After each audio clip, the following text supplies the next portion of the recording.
एपटे स्वच्छता को नहीं सचेतनता रैली बेले मुख्य फाटक आगरे सफेई कर्मचारी आंदोलन रे टांगी चौद्वार पौरपालिका एक भिन्न धरणर दृश्य देखा मिलता। दुईटी सफेई ठिकादार आजिठू काम आरंभ हेबाकू जाउछि।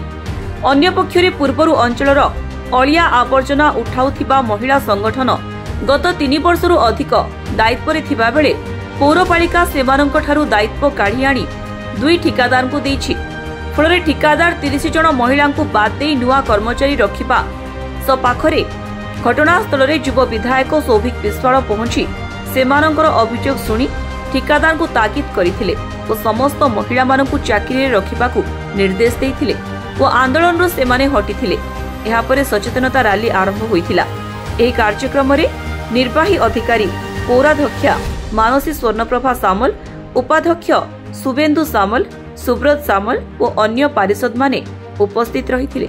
म्युनिसिपालिटी रे आज आमे 20 एलएमवी लाइट मोटर व्हीकल गाड़ी गुड़िक आज आमे उद्घाटन करिछु। ता सहित डीजल व्हीकल मध्य गोटे छोट डीजल व्हीकल को मध्य आज आमे उद्घाटन करिछु एवं ड्रेन डिस्लिटिंग मशीन ताको मध्य आज आमे उद्घाटन करिछु। मस्किटो स्प्रे मशीन दुईटी ताको मध्य आज आमे उद्घाटन करा जायछि। स्वच्छता को आउ पादे आगु को नैछु। दिन दाबी थिला चौद्वार पौरपालिकार सफाई ठीक भाव में हो नाही। सेतबेले मैनुअल स्वीपिंग करा जाउथला।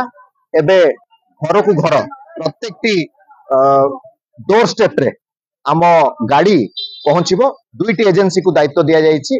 हमको दिन को 350 टका हिसाब से 10,500 टका मासको दिया जाउथिला। ईपीएफ विषय भी कटुनी, खाली 10,500 टका दरमा दउछ। आपण अकाउंट को जाउथला ना आपण नहीं अकाउंट को जाउछ।